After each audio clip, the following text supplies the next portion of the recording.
Shalom, selamat pagi saudara, selamat hari Minggu. Kita berjumpa lagi dalam ibadah kita pagi hari ini. Saya percaya setiap kita masih dalam perlindungan Tuhan yang luar biasa saudara. Mari pagi hari ini kita mau sama-sama datang kepada Tuhan, menjumpai tatanya yang kudus saudara. Persiapkan hati kita. Tuhan, kami bersyukur buat pagi hari ini Tuhan. Terima kasih buat kebaikan Engkau Tuhan dalam hidup kami. Kami terpelihara dengan baik Tuhan. Kami mengucap syukur buat semuanya Tuhan. Biar pagi hari ini kami datang Tuhan ke tahta-Mu yang maha kudus Tuhan. Mari Tuhan, setiap kami mau datang dengan membawa hati kami yang terbaik Tuhan. Kami siapkan hati kami untuk datang kepadamu Tuhan. Terima kasih Tuhan. Ini hidup kami mau persembahkan di dalam nama Tuhan Yesus kami berdoa. Haleluya. Amin. Mari siapkan hati kita saudara. Terima kasih Tuhan. Terima kasih buat kebaikan-Mu ya Bapa. Kami bersyukur punya Bapa yang baik. Kami bersyukur punya Tuhan Yesus yang baik buat hidup kami. Haleluya. Terima kasih. Saat ku menyembah-Mu, Roh-Mu bekerja. Saat kami memuji-Mu Tuhan, saat ku memuji-Mu, Kau bertata di atas pujian. Saat ku menyembah-Mu Tuhan, oh, saat ku menyembah-Mu, biar Roh-Mu bekerja Tuhan, Roh-Mu bekerja. Saat ku memuji-Mu, Kau bertata di atas pujian. Ku angkat hatiku,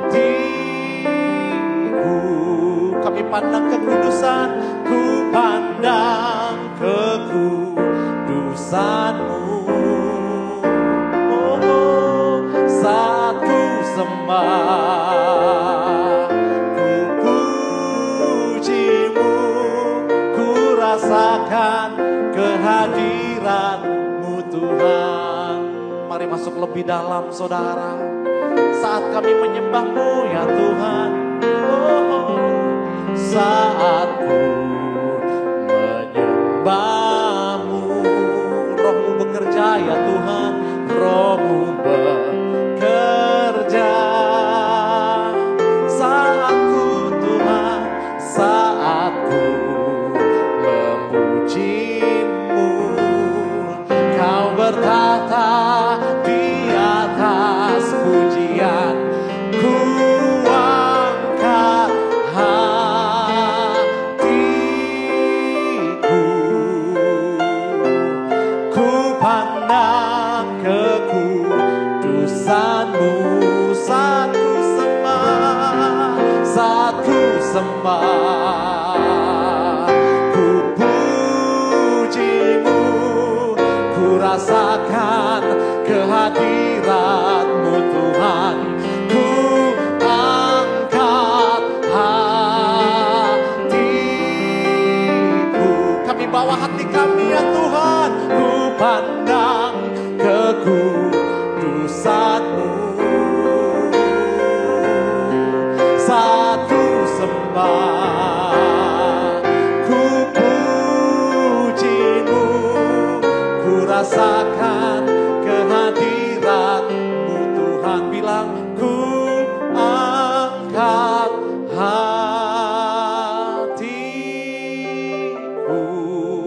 kami pandang, ku pandang kekudusan-Mu. Oh, saat ku sembah, ku puji-Mu, ku rasakan kehadiran-Mu Tuhan. Sekali lagi, ku angkat hatiku,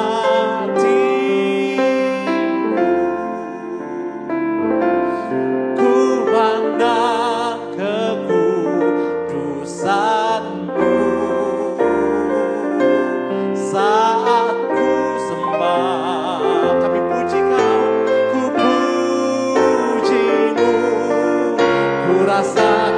merasakan kehadiran-Mu Tuhan.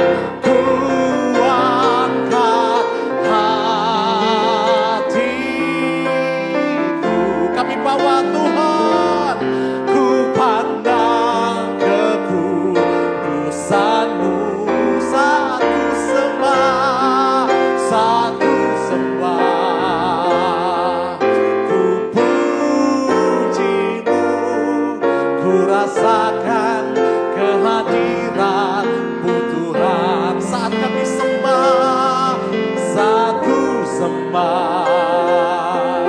Ku puji-Mu, kami rasakan, ku rasakan kehadiran-Mu Tuhan. Saat ku sembah, saat ku sembah. Kami puji, ku puji-Mu, ku rasakan kehadiran-Mu Tuhan. Mari sembah Dia. Oh, kami sembah, Kau layak disembah. Yesus kami agungkan, Kau segalanya buat kami. Mari bangun roh saudara, di rumah-rumah sembah Dia. Dimanapun saudara berada pagi hari ini, mari datang jumpai tatanya. Haleluya. Iralabaya ralabashe. Haleluya.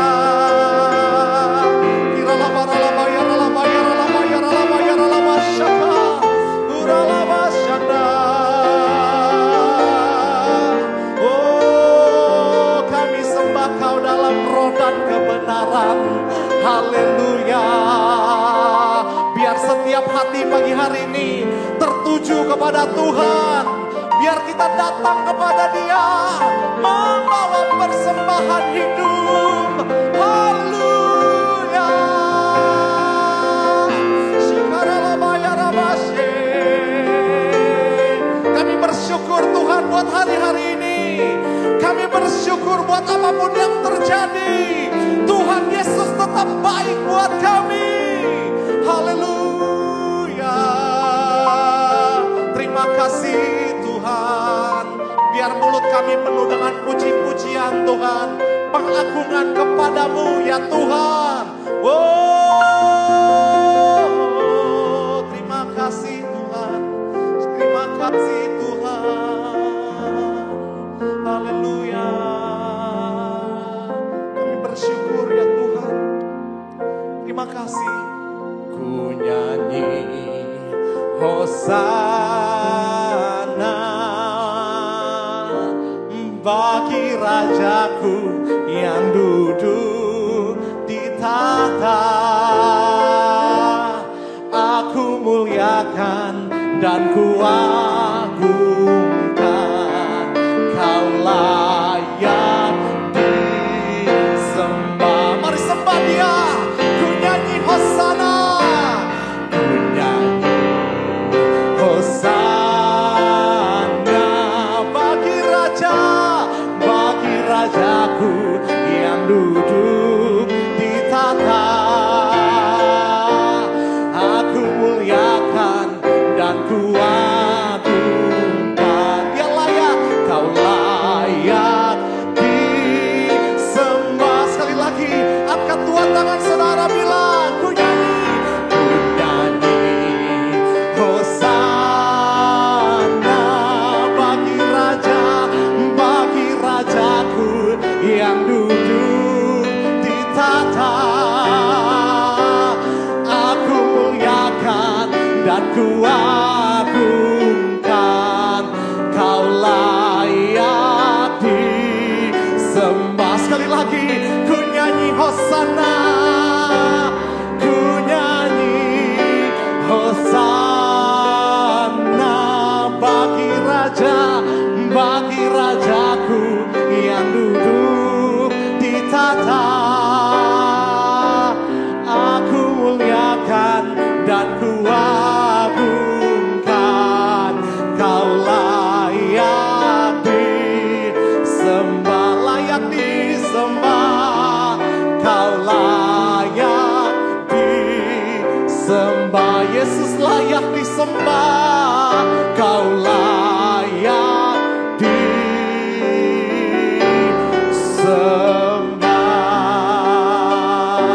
Terima kasih Tuhan. Saya serah pada hamba-Nya. Bapa, di dalam nama Yesus kami datang kepadamu. Kami membawa hidup kami dalam tangan Tuhan. Tubuh jiwa roh kami untuk kami menyembah, memuji, membesarkan nama Tuhan di dalam ibadah pada pagi hari ini. Kami mengundang Roh Kudus mengambil alih pemberitaan firman Tuhan, juga pendengaran firman Tuhan di mana saja berada, di setiap rumah, di dalam nama Yesus, setiap tempat di dalam nama Yesus Kristus, dalam cuaca keadaan apapun. Roh Kudus, kami mengundang Kau mengambil alih pemberitaan firman dan pendengaran firman Tuhan pada saat ini di dalam nama Yesus. Dan kami mengikat segala bentuk kuasa gelap, roh-roh di udara, di bumi maupun di bawah bumi yang akan mengganggu pemberitaan firman dan pendengaran firman di dalam nama Yesus Kristus. Oleh kuasa Roh Kudus, kami mengikat roh-roh di udara, di bumi dan di bawah bumi. Dalam nama Yesus, kami ikat roh ketidakpercayaan, roh pikiran-pikiran sesat, roh tidak mau mengampuni, roh kelemahan, roh kebebalan hati, roh pemberontakan, segala bentuk roh-roh dari nenek moyang yang mengganggu kami semua, kami ikat di dalam nama Yesus. Kami patahkan di dalam darah Yesus. Kami hancurkan di dalam nama Yesus. Kami tengking, Kau pergi semua dalam nama Yesus. Keluar dari hidup kami dalam nama Yesus. Dan kami perintahkan Kau tidak kembali lagi iblis. Demi nama Yesus, hidup kami dipenuhi oleh hadirat Allah. Mari Roh Kudus, kami undang Kau datang di rumah masing-masing, di tempat masing-masing kami berada memuji menyembah Kau dalam nama Yesus. Kau buat kami haus, lapar dan akan kebenaran-Mu. Kami haus, lapar dan kami juga haus, lapar akan Engkau sendiri ya Tuhan.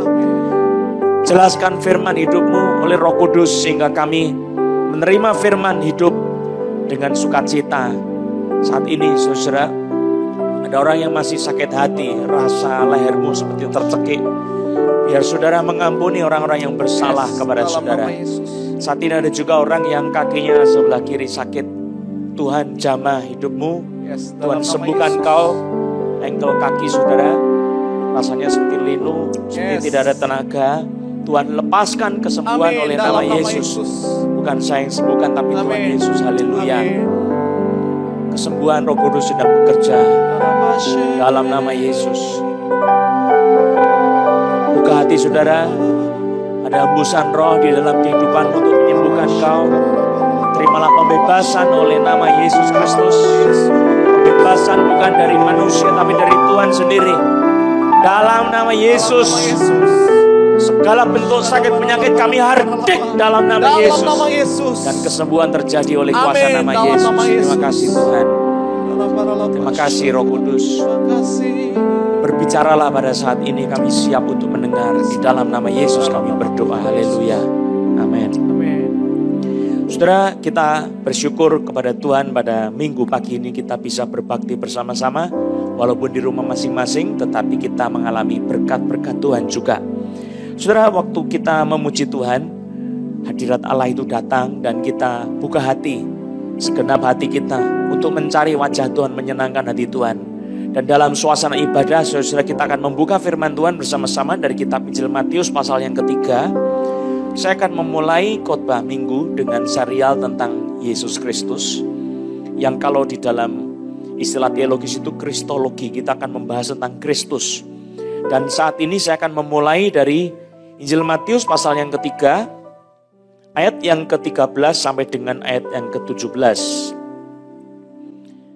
Maka datanglah Yesus dari Galilea ke Yordan kepada Yohanes untuk dibaptis olehnya.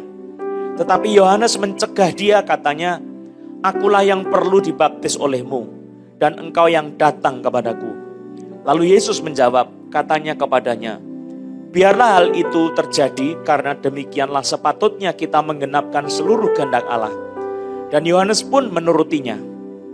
Sesudah dibaptis, Yesus segera keluar dari air, dan pada waktu itu juga langit terbuka dan ia melihat Roh Allah seperti burung merpati turun ke atasnya. Lalu terdengarlah suara dari sorga yang mengatakan, "Inilah anakku yang kukasihi, kepadanya lah aku berkenan." Saudara yang dikasihi oleh Tuhan Yesus Kristus, satu bacaan lagi kita akan melihat di dalam kitab suci tentang sunat yang diambil oleh Yesus Kristus. Kita akan melihat di dalam kitab Lukas pasal yang kedua ayat 21. Dan ketika genap 8 hari dan ia harus disunatkan, ia diberi nama Yesus, yaitu nama yang disebut oleh malaikat sebelum ia dikandung ibunya. Saudara, di dalam bacaan Lukas pasal 2 ayat 21 kita mendapat satu gambaran tentang Yesus yang disunatkan oleh kedua orang tuanya. Dia dibawa untuk disunatkan sesuai dengan hukum Musa, menggenapi kitab Kejadian pasal 17 tentang Abraham dan keturunannya. Yesus disunat, kemudian dia disebut oleh orang tuanya sebagai Yesus. Nah saudara, Yesus itu artinya Yahweh penyelamat. Yesus adalah Yahweh penyelamat.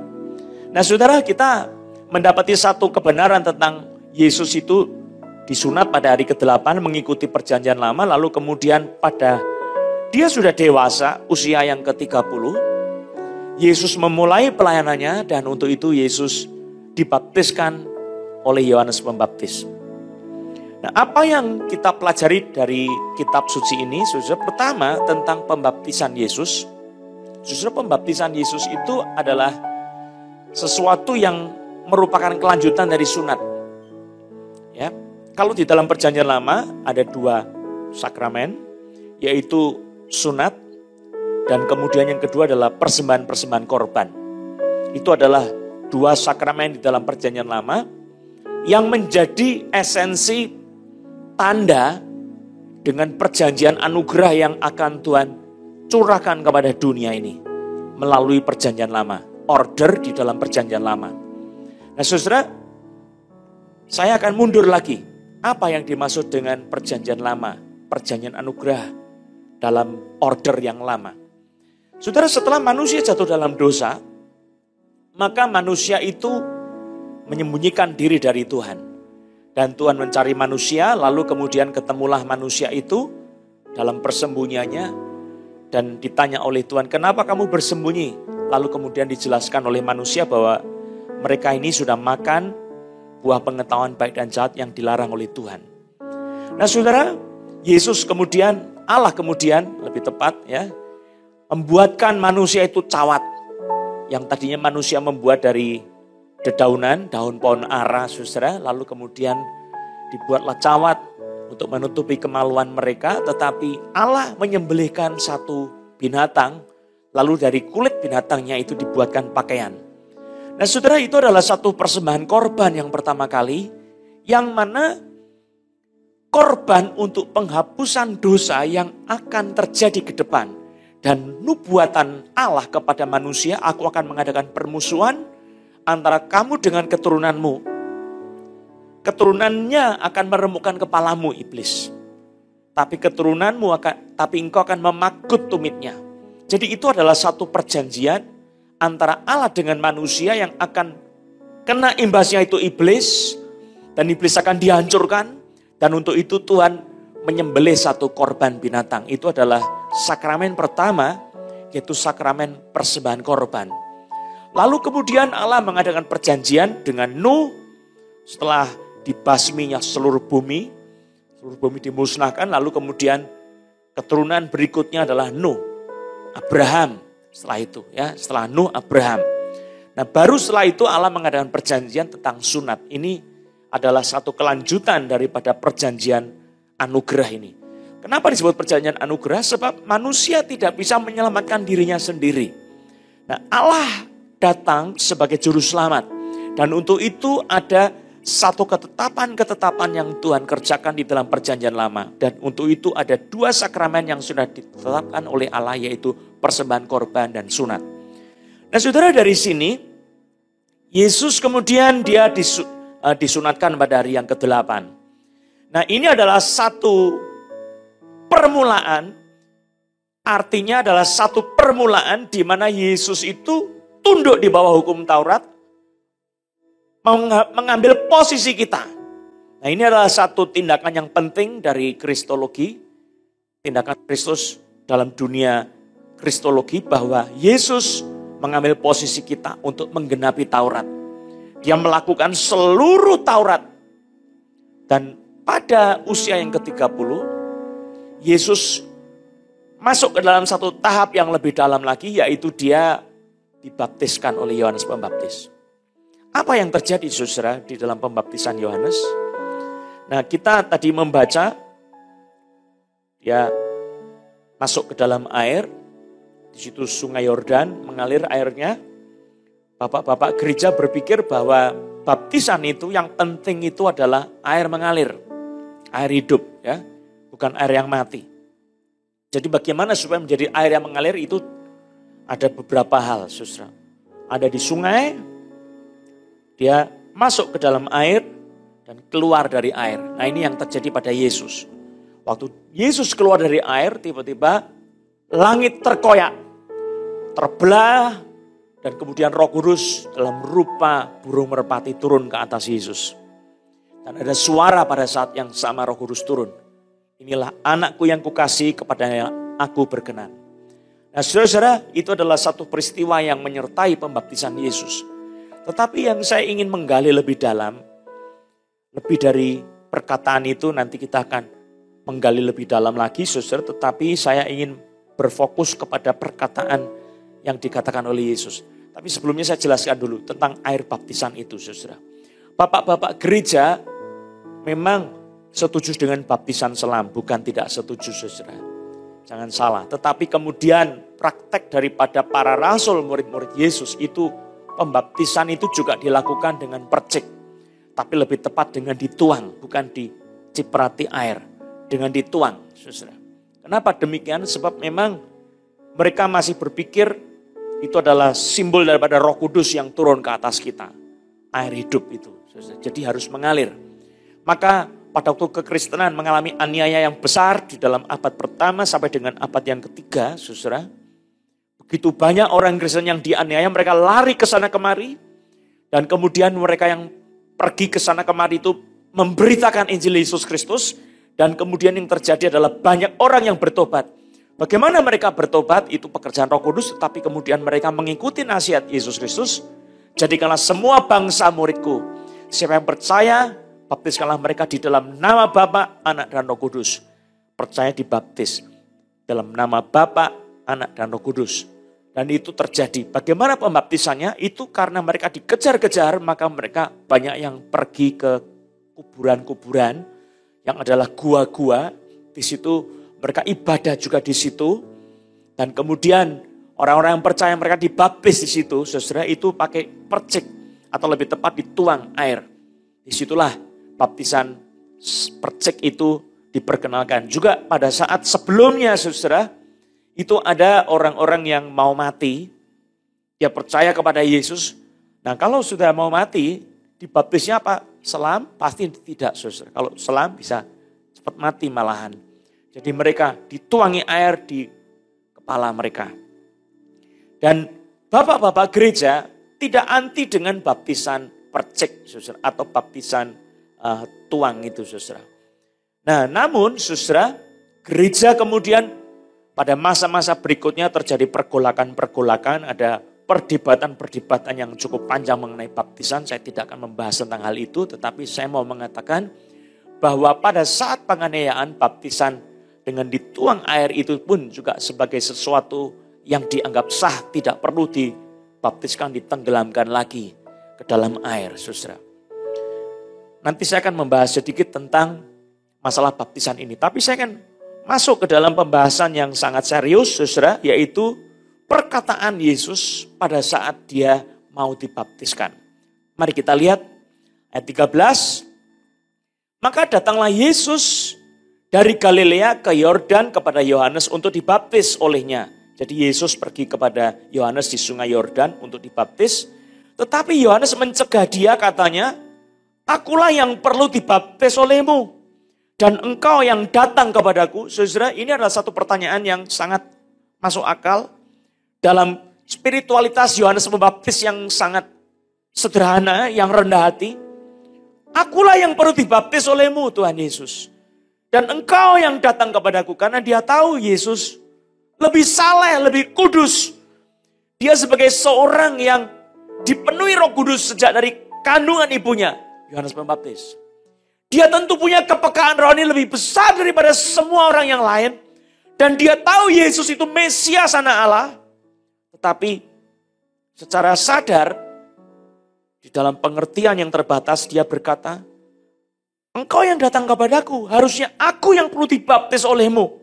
Engkau lebih suci daripada saya. Saudara, orang yang berpikir kudus, dalam kesederhanaan pikirannya, saudara, mungkin bisa salah mengerti, saudara, seperti Yohanes Pembaptis. Sebab Yohanes Pembaptis, ada satu konsep yang dia terima mengenai Yesus, tetapi tidak utuh. Dan baru sadar setelah Yesus berkata, ayat yang ke-15. Lalu Yesus menjawab, katanya kepadanya, biarlah hal itu terjadi, karena demikianlah sepatutnya kita menggenapkan seluruh kehendak Allah. Dan Yohanes pun menurutinya. Saudara, pikiran-pikiran teologi manusia, dalam kesederhanaan imannya, dalam devosi dia kepada Tuhan, bisa sangat terbatas dan tidak sesuai kitab suci kalau tidak terbuka kepada pewahyuan firman Allah. Dan ini sangat penting sekali, saudara. Kita harus terbuka kepada pewahyuan firman Allah yang lebih lengkap. Yesus menyingkapkan itu dengan perkataannya, biarlah hal itu terjadi karena demikianlah sepatutnya kita menggenapkan seluruh kehendak Allah. Nah, saudara yang dikasihi oleh Tuhan Yesus Kristus, apa yang dimaksud menggenapkan seluruh kehendak Allah? Di dalam bahasa asli, kehendak Allah itu dipakai istilah dikaiosune, saudara. Dikaiosune itu adalah istilah pengadilan, saudara. Tentang kebenaran yang adil atau tentang keadilan yang benar. Dan juga di situ ada satu keseimbangan di dalam keadilan, ya. Kalau saudara tahu, di dalam hukum itu ada satu simbol timbangan. Ya, kenapa? Sebab itu harus balance. Itu adalah dikaiosune, saudara. Keseimbangan. Nah, saudara, ada satu kata yang lebih dalam lagi di dalam kata-kata ini adalah pas, all, seluruh. Jadi, biarlah hal itu terjadi karena demikianlah sepatutnya kita menggenapkan seluruh dikaiosune daripada Allah. Nah, saudara, apa yang dimaksud di sini, saudara? Artinya, Yohanes langsung sadar, kalau soal dikaiosune, itu berbicara tentang Allah yang benar, yang adil, yang mana dia menghakimi dosa manusia dengan keadilannya, dan Allah yang benar itu, kalau dia mau menyucikan manusia, mau menguduskan manusia, tidak bisa segampang-gampangnya cuma jadilah engkau kudus dengan perkataan firman-Nya. Tapi Allah harus menggenapi karakternya yang kudus, yang benar itu. Dan ini adalah sesuatu yang masih merupakan rahasia bagi Yohanes di dalam perjanjian lama. Karena Yohanes adalah satu nabi perjanjian lama.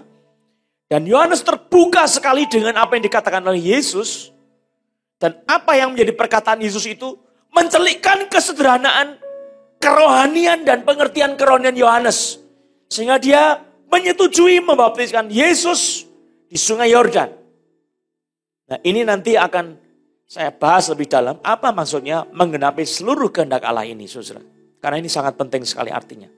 Jadi Yohanes datang kepada Yesus datang kepada Yohanes, lalu kemudian dibaptiskan oleh Yohanes, ditenggelamkan di dalam air dan kemudian keluar dari air.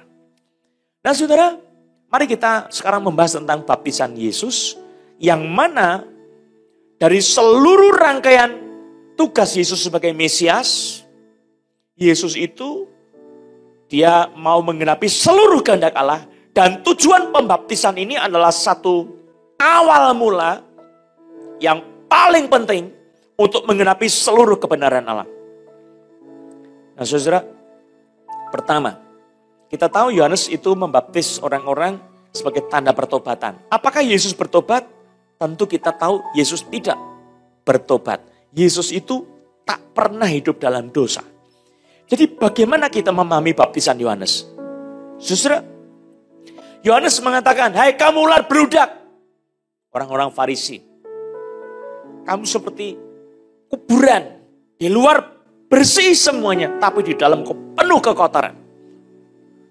Jangan kira kamu anak-anak Abraham. Allah bisa membuat anak-anak Abraham dari batu-batu ini. Saudara, dan kemudian menegur dosa-dosa. Yang mana orang bertobat, meninggalkan dosa-dosa, mereka itu bersedia untuk dibaptis oleh Yohanes. Sebagai penyerahan hatinya kepada Allah. Nah saudara, dari sini ada satu kebenaran mengenai baptisan Yohanes. Baptisan Yohanes adalah penanggalan hidup yang lama untuk kemudian masuk ke dalam hidup yang baru. Nah pola ini sebetulnya sama dengan sunat rohani yang dikerjakan di dalam perjanjian lama. Menanggalkan manusia lama, menanggalkan nafsu yang lama, hati yang keras, untuk kemudian memiliki hati yang baru, hidup yang baru di dalam Tuhan. Saudara-saudara, Yesus dibaptiskan oleh Yohanes. Apa artinya? Pertama, kita harus memahaminya dalam konteks Yesus melaksanakan seluruh kebenaran Allah. Apa artinya? Pertama, saudara, Yesus ini, dia dibaptis untuk, saya tadi katakan di dalam perjanjian lama sakramen ada berapa? 2. Apa? Persembahan korban yang paling tua, dan yang kedua adalah sunat. Yesus di dalam perjanjian baru, Yesus masuk dalam perjanjian baru, kalau Yohanes masih perjanjian lama, Yesus dalam perjanjian baru, dia memulai pelayanannya dengan memberitakan bertobatlah sebab kerajaan surga sudah dekat. Ya. Itu artinya apa? Beritanya sama dengan berita Yohanes yang di dalam perjanjian lama. Artinya Yesus itu adalah manusia perjanjian baru, pemimpin perjanjian baru, yang merupakan kelanjutan perjanjian lama. Nah, Yohanes mempersiapkan kedatangan Yesus. Mempersiapkan jalan bagi Yesus. Dan dia di dalam pengertian tentang wahyu Allah, dibukakan tentang pertobatan dan tanda yang harus dikerjakan adalah baptisan. Itu dikerjakan oleh orang-orang Qumran. Ya, di daerah Laut Mati sana, orang-orang Essenes. Di situ mereka menjadi satu kelompok yang menantikan Mesias datang. Dan mereka itu hidup kudus. Dan mereka mempelajari kitab suci, walaupun dunia mau kayak apa, tak peduli, yang penting belajar kitab suci, menantikan kedatangan Mesias, dan hidup kudus. Sebagai sisa kecil yang diberikan hak istimewa untuk mendalami kitab suci. Maka di situ mereka menyalin kitab suci. Dan orang-orang itu yang masuk kelompok mereka harus dibaptis. Ada kolam baptisan, saya melihat kolam baptisan tidak terlalu besar. Ya, cukup. Orang dibaptiskan itu ditenggelamkan dalam air. Tidak bisa juga dituang ya, tapi ditenggelamkan bisa. Suruh dodok atau suruh berada di situ di air terus naik ke atas. Ya, di situ. Jadi cara baptisan mereka itu ada yang dituang, ada juga yang disuruh tenggelam dalam air. Nah, saudara, sifat daripada baptisan Yohanes mirip dengan mereka ini, saudara. Itu mempersiapkan jalan Yesus. Nah, konsep Yesus, kenapa dibaptis itu sangat penting, saudara. Pertama, kita harus tahu, Yesus membaharui sakramen perjanjian lama, yang mana Yesus pertama disunat, dia masuk dalam penundukan kepada Taurat.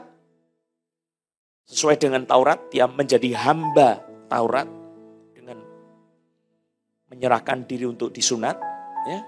Walaupun itu oleh orang tuanya, tetapi Yesus itu berinkarnasi jadi manusia. Dalam kesadaran sebagai manusia, dia mengikuti segala sesuatu yang terjadi dalam Taurat harus disunat. Dia masuk dalam perjanjian anugerah. Nah saudara, sunat yang dikerjakan Yesus itu adalah satu pertukaran posisi. Jadi dia menggantikan saudara dan saya. Ya, itu sunatnya Yesus. Baptisan adalah satu inisiasi masuk perjanjian anugerah di dalam order perjanjian baru. Nah ini yang lebih dalam lagi. Ya, saudara yang mungkin baru pertama kali mendengar istilah-istilah ini ada sedikit berpikir. Tapi saya mau berkhotbah yang cukup berpikir di sini, saudara, supaya saudara menjadi orang Kristen yang bertumbuh imannya. Jangan jadi Kristen 20 tahun imannya cuma segitu-gitu saja. Ngertinya ya gitu-gitu saja. Saudara mesti bertumbuh. Maka harus belajar makan makanan yang keras. Di sini saya mau mengajak kita untuk memikirkan lebih dalam tentang baptisan Yesus. Ya.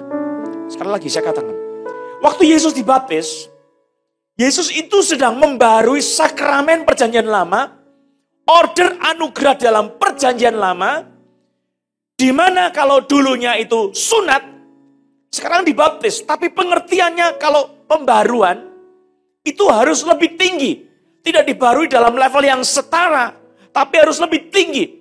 Jadi perjanjian baru itu sunat. Di dalam kitab Kejadian pasal 17, orang yang disunat itu tanda di dalam tubuhnya adalah kulit katanya dikerat menjadi tanda dalam dagingnya. Dan dengan demikian maka Abraham dan keturunan yang disunat itu, mereka semua ini masuk dalam perjanjian anugerah. Dengan tanda sunat di tubuhnya, sehingga perjanjian anugerah itu menjadi perjanjian kekal antara orang yang disunat dengan Allah. Nah, sekarang baptis bagaimana? Sama. Baptis itu adalah satu tanda perjanjian yang nampak. Kalau sunat dengan dikerat kulit katanya, sekarang ini dengan ditenggelamkan dalam air, dimasukkan dalam air, atau diberi aliran air yang adalah lambang Roh Kudus. Nah, saudara, dengan dialiri air itu akan ditenggelamkan dalam air itu, air baptisan, maka ada sesuatu yang lebih lagi. Kalau baptisan, kita lihat Yohanes, itu adalah matinya manusia lama, tenggelamnya manusia lama, hidupnya manusia baru. Nah, ini adalah satu konsep yang kemudian diadopsi oleh Yesus sebagai satu inisiasi bagaimana masuk dalam perjanjian anugerah di dalam order yang baru. Saudara, nilai baptisan lebih tinggi daripada sunat. Kalau sunat itu menanggalkan manusia lama, matinya manusia lama, sudah sampai situ. Tapi kalau baptisan, manusia lama itu dikubur. Sudah lebih dalam lagi, sudah mati. Sekarang dikubur, tidak boleh hidup lagi. Ini kuncinya, saudara. Nilainya lebih tinggi lagi. Nah, kok Yesus kan dia tidak berdosa, kok dia dibaptis? Yesus dibaptis bukan baptisan orang berdosa, tetapi dia menginisiasi, dia sebagai kepala, dia memulai perjanjian baru dengan membarui sakramen perjanjian lama. Itu kuncinya, saudara. Yang mana seluruh umat perjanjian baru harus juga dibaptis sama seperti Yesus. Nah, ini adalah satu kebenaran yang penting sekali, saudara. Maka dikatakan di dalam ayat 15, biarlah hal itu terjadi karena demikianlah sepatutnya kita menggenapkan seluruh kehendak Allah. Ayo katakan, menggenapkan seluruh kehendak Allah. Sama-sama katakan. Ya, menggenapkan seluruh kehendak Allah. Apa yang terjadi? Yesus mau menggenapi seluruh kehendak Allah untuk menyelesaikan masalah dosa manusia. Dan untuk itu dia dibaptis. Apa artinya? Yesus artinya sedang memulai sebuah cara baru untuk masuk dalam order pendistribusian anugerah di dalam era yang baru. Yaitu dengan cara apa? Mati di dalam air baptisan ini. Mati bersama-sama dengan Yesus. Artinya nanti, Yesus kan belum mati, betul. Justru inilah letaknya. Dengan Yesus dibaptis, Yesus berarti mengatakan, aku akan menjalani langkah mesianik untuk mati di atas kayu salib. Ini satu hal yang besar sekali. Yesus dengan baptisan itu, dia sedang mengarahkan hatinya kepada salib yang kudus. Untuk menderita sengsara bagi kita semua. Menanggung seluruh dosa manusia, menggenapi seluruh kehendak Allah. Kenapa? Di sini manusia-manusia yang bertobat dibaptiskan tenggelam dalam air baptisan. Yesus itu adalah air baptisannya itu, menjadi air baptisannya ini. mati di dalam air baptisan itu. Bersama Yesus, mati bersama Yesus. Mati terhadap dunia ini, dikubur. Bukan cuma mati biasa, mati sampai dikubur. Tidak boleh hidup lagi. Itu kekuatan baptisan, ya, adalah mematikan kedagingan kita dan menguburkan kehidupan yang lama ini. Saudara, penting sekali kita memahami tentang Yesus yang dibaptis ini. Saudara, sehingga dengan pembaptisan Yesus, dia menjadi kepala yang membaharui perjanjian lama. Kepala yang membaharui perjanjian lama. Dan seluruh umat perjanjian baru, dia membaharui perjanjian lama menjadi perjanjian baru. Maka seluruh umat perjanjian baru harus masuk ke dalam perjanjian baru itu dengan cara yang sama, yaitu dibaptiskan. Di dalam nama Bapa, Anak, dan Roh Kudus. Itu yang Yesus katakan. Jadi dengan mulai dibaptiskannya Yesus, Yesus masuk membaharui sakramen perjanjian lama dengan sakramen perjanjian baru, untuk kemudian dia menjalani proses pelayanan mesianiknya hingga dia mati di atas kayu salib menanggung dosa-dosa kita. Itu yang terjadi dengan baptisan. Sehingga setelah Yesus mati, dikubur dan bangkit, baru Yesus berkata, jadikanlah semua bangsa muridku dan baptislah mereka dalam nama Bapa, Anak, dan Roh Kudus. Menjadi ketetapan sakramen. Tapi mulainya penggantian sakramen perjanjian lama, sakramen sunat, itu mulai dari pembaptisan Yesus oleh Yohanes. Mulainya penggantian sakramen perjanjian lama adalah titik mulanya adalah dengan Yesus menyerahkan diri untuk dibaptis, dikerjakan untuk proses penggantian sakramen perjanjian lama ini dengan baptisan, sampai Yesus selesai mati dan bangkit, lalu kemudian diberikan ketetapan sakramen. Baptislah mereka dalam nama Bapa, Anak, dan Roh Kudus. Penting sekali, saudara. Jadi proses penggantiannya itu cukup lama. Butuh apa? Butuh ketaatan melakukan Taurat. Butuh perbuatan kebenaran, menyembuhkan orang-orang sakit, berbuat baik kepada orang-orang yang lemah. Butuh apa? Butuh Yesus mengajar firman kebenaran. Butuh apa? Yesus memberitakan Injil kerajaan surga. Itu prosesnya. Butuh apa? Yesus mati di atas kayu salib menanggung hukuman dosa kita. Butuh apa? Butuh kuasa kebangkitan Yesus. Bangkit dari antara orang mati. Dari situlah maka perjanjian lama, inisiasi masuk perjanjian lama, cara masuk ke dalam perjanjian lama dengan sunat diganti dengan baptisan. Proses pertamanya mulai dengan Yesus dibaptis. Ini dahsyat sekali. Nah saudara, yang kedua, Yesus dibaptis itu adalah dia menyatakan kepala sebagai kepala perjanjian baru. Dia kepala perjanjian baru yang mana seluruh umat perjanjian baru harus masuk dalam perjanjian baru dengan cara yang sama. Apa? Dibaptis. Maka saudara, baptisan itu harus bagi saudara yang percaya.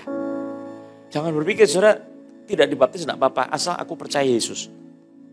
Ya kalau saudara tidak bisa dibaptis karena kemungkinannya dibaptis tidak bisa, ya tidak apa-apa. Mungkin karena saudara sakit atau tidak ada orang yang membaptis, tidak apa-apa.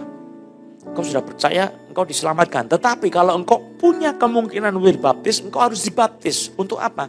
Supaya engkau menggenapi seluruh rencana Allah ini. Itu satu keharusan. Kalau saudara mengingat sunat, coba kita lihat Kejadian pasal yang ke-17. 17. Ayat yang ke-11. Haruslah dikerat kulit katanmu dan itulah akan menjadi tanda perjanjian antara aku dan kamu.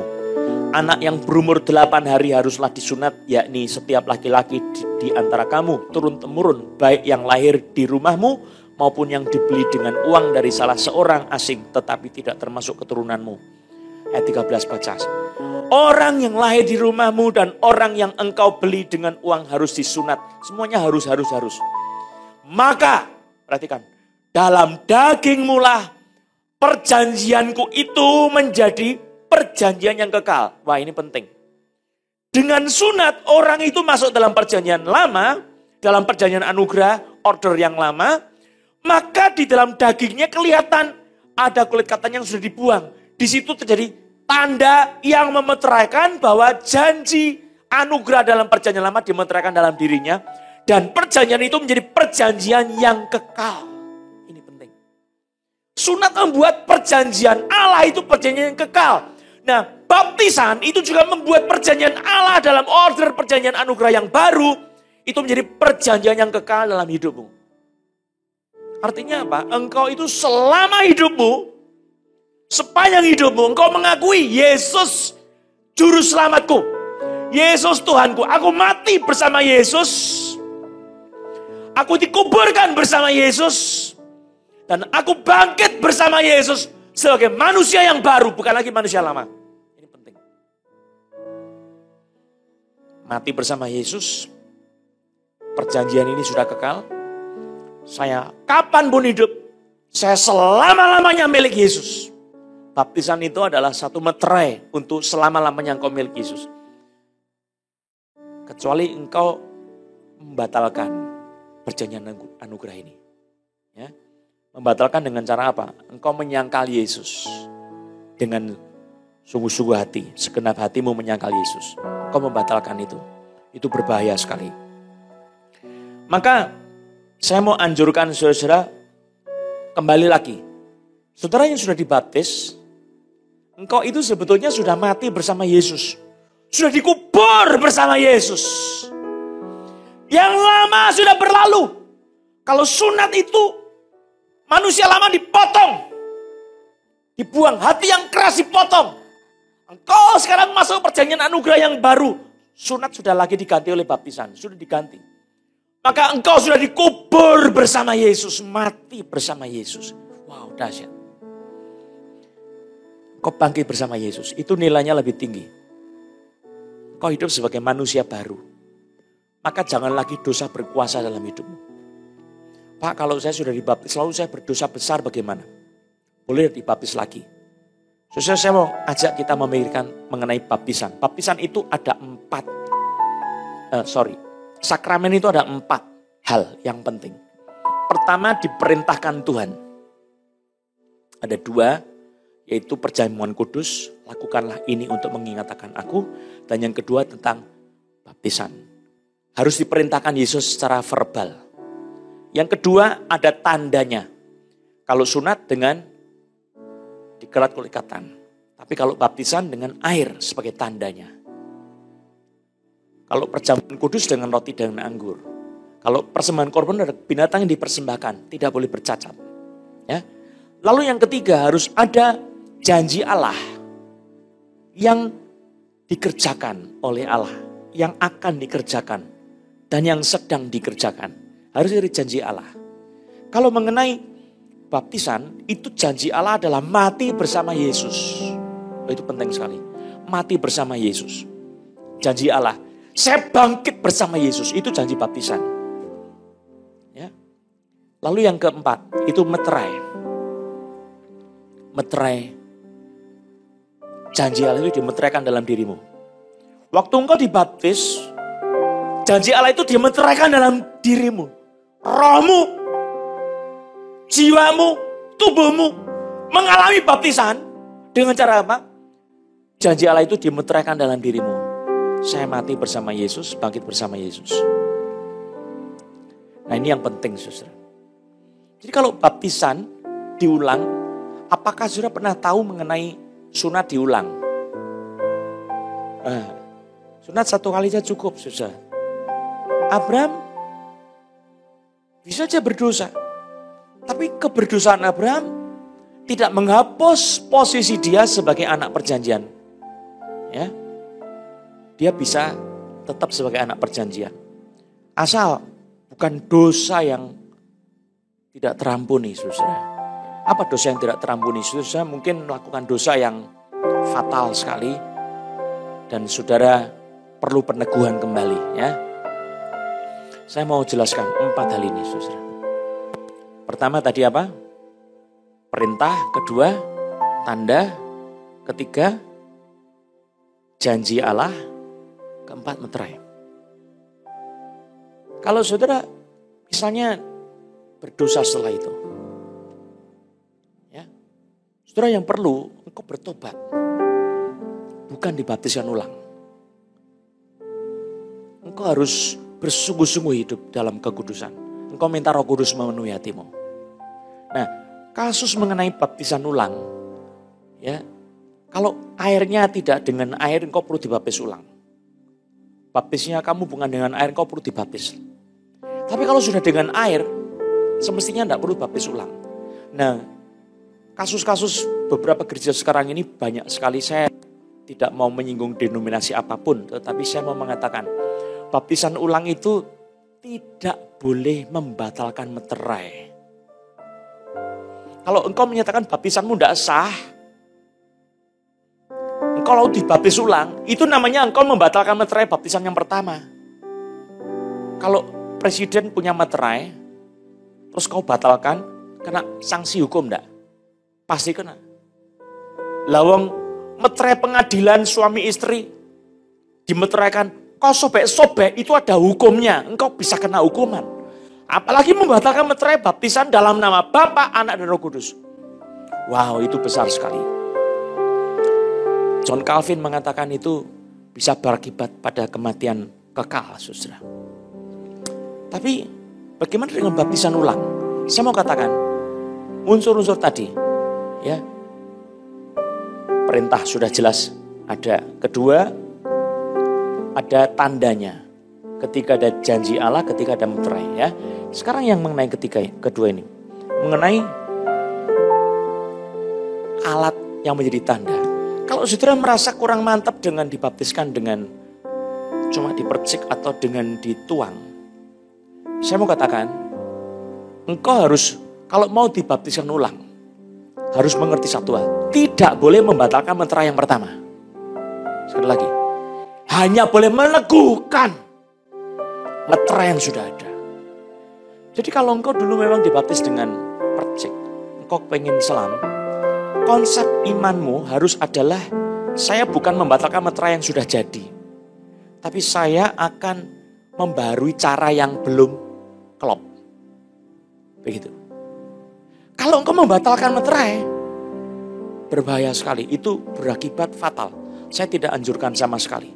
Tapi kalau engkau melakukan baptisan ulang, sampai harus melakukan baptisan ulang, engkau harus memahami, baptisan ulangmu tidak membatalkan meterai. Harus ada pernyataan, saya tidak mau membatalkan meterai, tetapi saya meneguhkan meterai di dalam nama Allah Bapa, Anak, dan Roh Kudus, ditenggelamkan dalam air. Air baptisan. Baru boleh, ya. Kalau engkau baptis kecil, masih anak-anak, bagaimana? Baptis kecil, unsur yang kurang adalah pengakuan iman anak ini sendiri secara mandiri kepada Allah, bahwa dia mengaku imannya. Nah, yang kurang ini aja yang diulang. Yang kurang, yang belum ada pengakuan iman. Perlu ada penguatan, peneguhan. Dituang minyak di sini kasih tanda salib, atau kalau orang Katolik namanya penguatan. Di situ pakai nama sakramen. Kalau orang Kristen Protestan tidak pakai istilah sakramen karena apa? Memang tidak diperintahkan dengan istilah sakramen. Tidak ada perintah kasih minyak, tidak. Tapi gereja mula-mula memang setelah baptisan, itu pelayan-pelayan baptisan melakukan tumpang tangan dengan minyak kudus.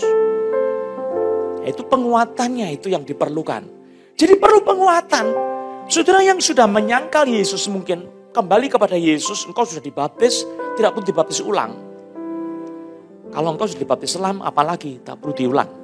Di dalam nama Allah Bapa dan Roh Kudus. Tak perlu diulang. Yang perlu apa? Peneguhan. Bagaimana? Dengan minyak yang dituangkan di atas kepalamu, dioleskan di kepalamu, dikasih tanda bahwa engkau milik Allah. Itu yang perlu dilakukan, saudara. Jadi baptisan yang Yesus kerjakan itu adalah pintu masuk, inisiasi, permulaan perjanjian baru. Dia mengganti sakramen perjanjian lama, sunat, dengan apa? Baptisan. Yang terakhir, saudara, waktu Yesus dibaptis, maka pada saat itu Roh Kudus tercurah. Pintu terbuka, pintu surga terbuka, Roh Kudus turun ke atas Yesus. Saudara, seseorang kuncinya apa? Pada saat dia sudah berserah penuh melakukan kehendak Allah, maka Tuhan membuka pintu surga untuk dia. Saya katakan, Setiap orang, bukan cuma Yesus, setiap pribadi pelayan-pelayan Tuhan, kalau engkau sudah sepenuh hati mau hidup untuk Tuhan, menggenapi seluruh rencana Allah, pintu surga akan terbuka, Roh Kudus akan tercurah bagi hidupmu. Itu kuncinya. Saudara yang bersungguh-sungguh hati untuk ikut Yesus, pintu surga akan terbuka. Haleluya, puji Tuhan. Mari kita berdiri bersama-sama. Kita nyanyikan satu pujian. Christ is enough for me. Christ is enough for me. Christ is enough for me. Everything I need is in you. Everything I need, I have decided to follow Jesus. No turning back, no turning back. I have decided to follow Jesus. No turning back, no turning back, no turning back, no turning back. Sekali lagi, no turning back, no turning back. Saudara, Roh Kudus yang bekerja di tempatmu masing-masing, biarkan dia bekerja menjamah hatimu. Engkau belum dibaptis, engkau harus dibaptis. Kalau engkau ikut Yesus sungguh-sungguh, supaya tandanya ada, engkau dalam perjanjian baru yang kekal bersama Yesus. Engkau ikat perjanjian, hidup keselamatanku adalah oleh Yesus. Dia menanggung dosaku, dia memikul kesalahanku. Oleh darahnya aku dibebaskan, oleh darahnya aku diampuni. Minta Yesus masuk dalam hatimu. Katakan, Tuhan Yesus, aku orang berdosa. Tuhan Yesus, aku orang berdosa. Tinggallah dalam hatiku sebagai juru selamat. Tinggallah dalam hatiku sebagai juru selamat. Sebagai Tuhan dalam hidupku. Sebagai Tuhan dalam hidupku. Aku milikmu. Aku milik. Aku serahkan hidupku seluruhnya. Aku serahkan hidupku Ke seluruhnya dalam tangan Tuhan. ke dalam tangan Tuhan. Lawat hidup saya Tuhan. Lawat hidup saya Dengan Tuhan. Roh Kudus-Mu. Dengan Roh Kudus-Mu. Sudah buka hatimu. Dalam nama Yesus, Roh Kudus jamah setiap hati. Roh Kudus turun di rumahmu masing-masing, di tempatmu masing-masing, menjamah hidupmu dalam nama Yesus. Terima kasih Tuhan. Saudara yang sudah dibaptis, hidupmu sudah dalam perjanjian dengan Allah. Amin. Engkau telah dikubur. Kalau sunat itu cuma sudah dipotong, dibuang hidup yang lama. Tapi sekarang baptisan lebih dalam, kau dikubur bersama Yesus. Tidak boleh lagi hidup dalam dosa. Mulai hidup dalam anugerah Tuhan. Bersama Yesus, hidupmu bangkit. Kau mati bersama Yesus, kau bangkit bersama Yesus. Hidupmu hidup yang baru. Amin. Kuasa Roh Kudus ada dalam hidup. Yes. Bertobat dari dosa-dosamu. Katakan, Tuhan aku berdosa. Tuhan, aku berdosa. Sebutkan dosamu masing-masing dalam hati.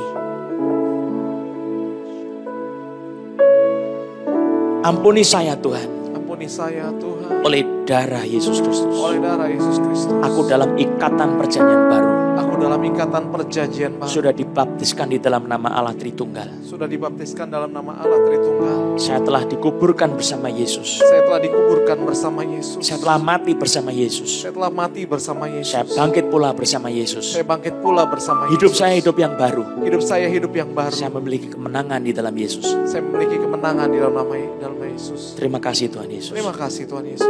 Sudah berterima kasih, bersyukur. Terima kasih Tuhan. Roh Kudus, penuhkan setiap pribadi dengan Roh-Mu yang kudus.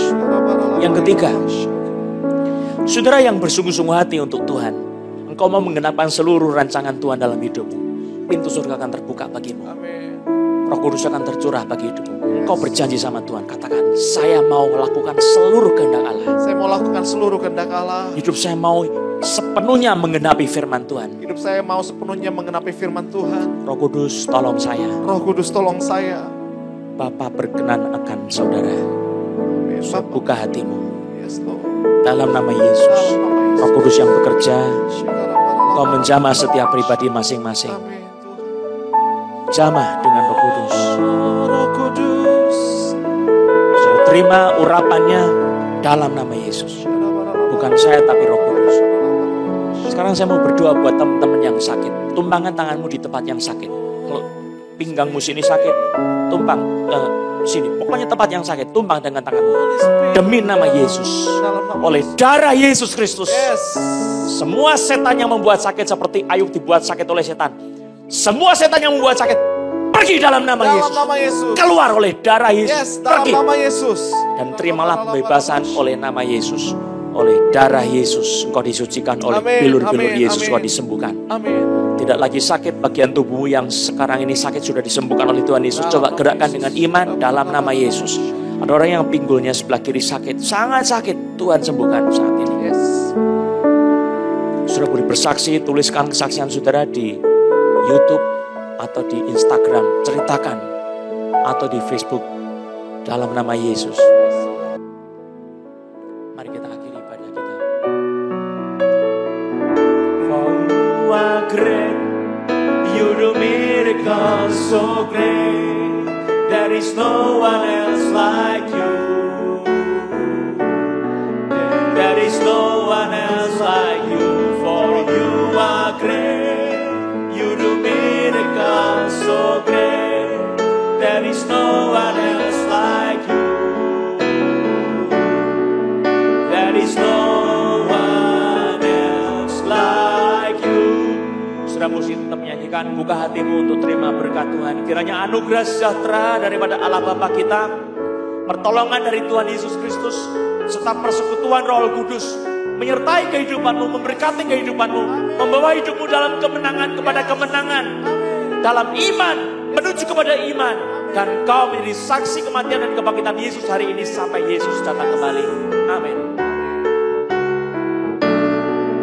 There is no one else like you.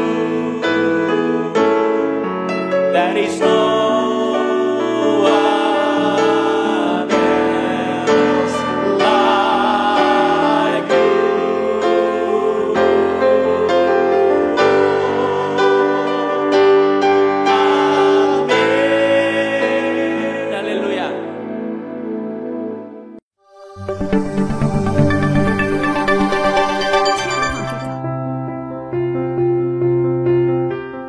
Shalom Jemaat Tuhan, berikut ini kami akan menyampaikan beberapa informasi terupdate seputar gereja Cross Harvest untuk Anda.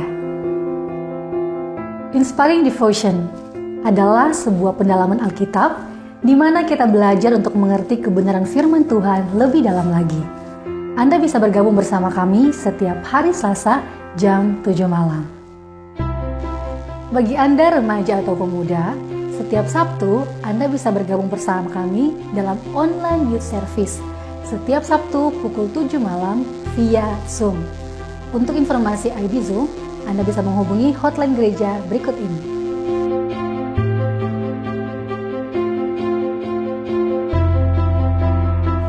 Mari ajak anak-anak kita untuk mengikuti ibadah Children Ministry setiap hari Minggu jam 11 siang. Supaya anak-anak kita mengenal firman Tuhan sedini mungkin. Sunday Celebration. Ibadah online ini diadakan setiap hari Minggu jam 9.30. Mari siapkan waktu kita untuk beribadah bersama-sama. Bagi jemaat yang ingin memberikan persembahan mingguan, persembahan persepuluhan, ataupun persembahan ucapan syukur, jemaat bisa memberikannya melalui rekening gereja berikut ini.